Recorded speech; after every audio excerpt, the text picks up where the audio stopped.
Hey guys, hindi tayo mag-aaral ng vocabs ngayon, but kung paano magsagot ng graph sa pinakamabilis na paraan. So marami na guys nagpapatunay na hindi lang isang beses, dalawang beses, tatlong beses lumalabas yung ganitong klase ng question sa EPS topic exam, kundi hanggang 7-8 beses. So imagine that guys, kung masasagot mo lahat ng 8 questions na yan, konting-konti na lang yung kailangan mo para maipasa yung exam. At may mas madadali pa na questions compared dito sa graph. So ano ba yung kailangan natin para makapag-answer ng ganitong klase ng question? Siyempre, alam dapat natin yung mga ginagamit na keyword or yung ginagamit na pang-describe ng graph. Katulad ng kajang manta, pinakamarami. Kajang chokta, pinakaonte. Yung chorban innida, kalahati. Chorban nomsumnida, lampas ng kalahati. So these words guys, dapat alam na natin to prior pa sa exam. Dahil ito lang yung kailangan natin para maitama, para ma-answeran ng tama yung graph question sa EPS of exam. So, paano nga ba mag-answer? So, tingnan natin yung question, guys. Diretso na tayo dito sa choices. Hahanapin lang natin kung ano yung ginamit na pang-describe. Okay? 2 bonchero mansumnida. Pangalawa sa pinakamarami. So, titingnan mo ngayon sa graph, ano yung pangalawa dyan sa pinakamarami? It's 35%. Tama? Yung pinakamataas natin is 38. Okay, so titingnan mo yan kung ano yung kasama ng 35, which is yung apple te. Pag yung apple te na yan ay nakita mo kasama dito sa option number 1, ibig sabihin, yan yung tamang sagot.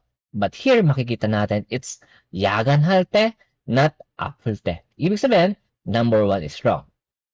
Number 2, okay? Ano yung nasa pinakadulo? Cholban imnida. So what is cholban? Half. So remember guys, ang mga graph ay total ng 100%. Okay? So ang kalahati niyan ay 50%. So pag sinabing cholban imida, it is half. So kung titingnan mo guys yung graph, wala ni isa dyan ay umabot ng 50%. So we can say na yung number 2 is also wrong. Okay? So number 3 guys, hanapin natin yung pinaka-dulo. Here, mansumnida. Okay? So walang kajang. So mag-ingat lang tayo guys dun sa word na puda. Okay? Puda. Sinama kong bilugan yung apple te kasi pag may puda, may dalawang klaseng kinukumpara. Ibig sabihin, sa dalawa na yun, hahanapin mo lang yung pinakamataas. Okay? And yung word kung saan nakadikit si puda, siya dapat yung mas mababa yung amount kaysa dun sa isa, which is yung here. Yagan halte.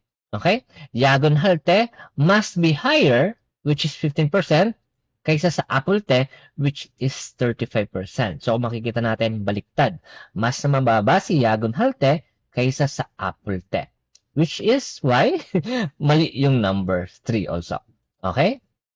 So, mali yung number 1, mali yung number 2, mali yung number 3. Ibig sabihin yung tamang sagot natin ay number 4. So, tingnan natin kung tama ba yung assumption natin. Here, nasa na? Kajang choksunida. Ano yun? Pinakamababa. So, hanapin mo na agad yung pinakamababa. 12%. Okay? Ano yung kasama niya? Hyuga, maumdero, mutsulte. Okay? So, ngayon, dapat yan ay yung makikita natin dito din sa option number 4, which is tang! Okay? Which is, ayan, tamang-tama. Okay? Hyuga, maumdero, yuga, maumdero, kajang choksunda. Siya yung pinakamababa. So, ganyan lang kadali mag-answer ng EPS topic na graph. Okay? Ito yung mga basic na questions. Sometimes siguro may mga encounter kayo na mas mahihirap na graph. But gaya ng sinabi ko, pag-aralan nyo lang mabuti, bago mag-exam, makukuha nyo rin yan. Okay? So, once again, thank you for watching. See you again next time. Good luck sa exam. Bye-bye!